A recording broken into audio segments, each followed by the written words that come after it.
Hello, and welcome to the Social Studies mini lesson. Some of you may be watching on YouTube, some of you may be listening on a podcast, and some of you may be subscribed to my Substack. Whichever way you got here, I'm happy you are here.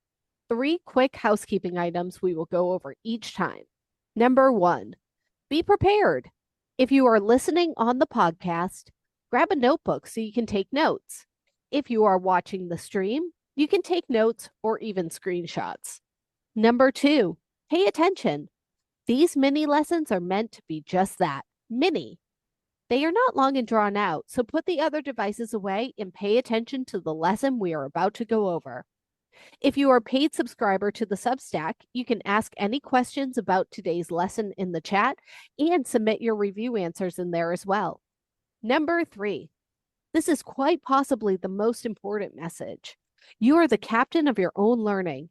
You only get out what you put into your education, but no one can ever take your learning away from you. Showcase your knowledge on the subject by completing the practice questions at the end. And as always, enjoy today's mini lesson.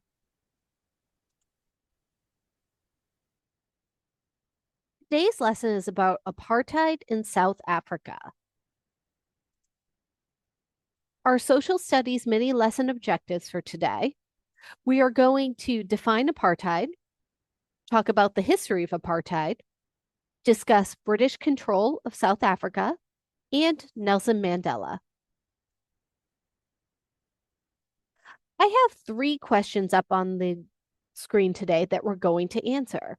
Number 1, what is apartheid? Apartheid is a system of institutionalized racial segregation and discrimination in South Africa between 1948 and 1991. Does this system still exist? The answer is no. Who is credited with helping end apartheid? His name, Nelson Mandela. A little history of South Africa. European interest in South Africa grew due to its strategic location as a trade route, particularly around the Cape of Good Hope. This area was crucial for global trade between Europe and India. In 1652, the Dutch established a supply station at the Cape of Good Hope, marking the beginning of their involvement in the region. The Dutch settlers, known as the Boers or Afrikaners, played a key role in shaping South Africa's early history. In 1652, the Dutch established a supply station at the Cape of Good Hope, a strategic location for trade between Europe and India. This settlement was intended to support Dutch ships traveling along the African coast, offering fresh supplies like food and water. Over time, it grew into a permanent colony, marking the beginning of Dutch influence in South Africa. The Dutch presence at the Cape played a significant role in shaping the region's history and its connection to global trade. Here's a trivia question for you. Do you know what Boers stands for? The British in South Africa. The Boers were also the farmers. The British seized the Cape Colony from the Dutch at the end of the 18th century. When we think about that, what do you think that this caused? The Boers created 2 separate republics. Relations between the British government and the 2 republics were already strained when 2 major discoveries ultimately led to a war between Brits and Afrikaners. What were those 2 discoveries? Here's a hint.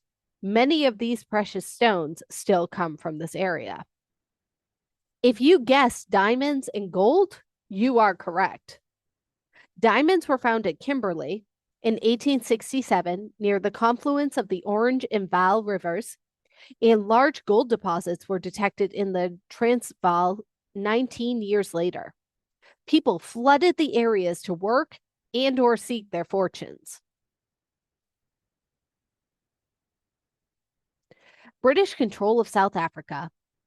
The Anglo-Boer Wars, fought in 1880 to 1881 and 1899 to 1902, were pivotal conflicts that determined the control of South Africa. By the end of the wars, Britain had gained control over both the Boer republics. These territories, along with British's Britain's other colonies in the Cape and Natal regions would soon unite to form the Union of South Africa. While it became a self governing dominion of the British Empire, the Union excluded the natives from full participation in its governance. The Anglo Boer Wars in South Africa led to British control over the Boer republics. Britain gained control of the former Boer republics of the Transvaal and the Orange Free State, the formation of the Union of South Africa. The British colonies of the Cape, Natal, and Boer republics united in 1910 to form the Union of South Africa, a self governing dominion of the British Empire, and exclusion of Black South Africans from political power. The Union of South Africa established a political system that denied voting rights and political participation to the majority of Black South Africans, reinforcing racial segregation.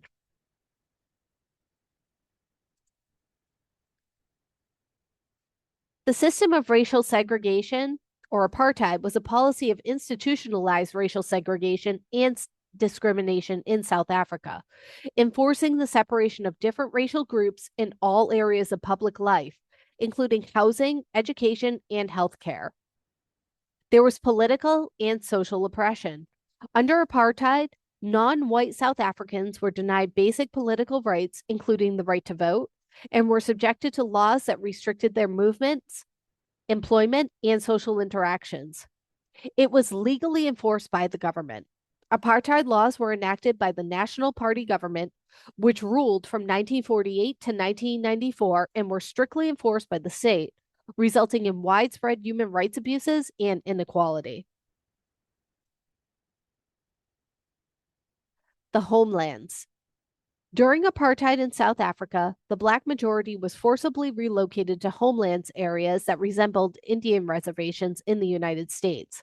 These homelands were often underdeveloped, lacking basic services like plumbing and electricity. Black South Africans were stripped of their citizenship and no longer considered citizens of South Africa. Instead, they were made citizens of the independent homelands, further separating them from the country's political and social systems. My question on the screen says, were they allowed to vote? And the answer is no. You may recognize this man and may know what he is known for. This is Nelson Mandela. He was a South African activist and the country's first Black president. Known globally for his efforts to end apartheid and his advocacy for human rights, a member of the African National Congress, or ANC, since the 1940s, Mandela led both peaceful protests and armed resistance against the oppressive rule of the white minority in racially divided South Africa. His activism led to his imprisonment for nearly 30 years, making him a symbol of the anti-apartheid movement, both in South Africa and worldwide. After his release in 1990, Mandela played a key role in dismantling apartheid and in 1994 became South Africa's first Black president. He established a multi-ethnic government to guide the nation through its transition. After retiring from politics in 1999, Mandela continued to be a strong advocate for peace and social justice until his death in 2013 at the age of 95.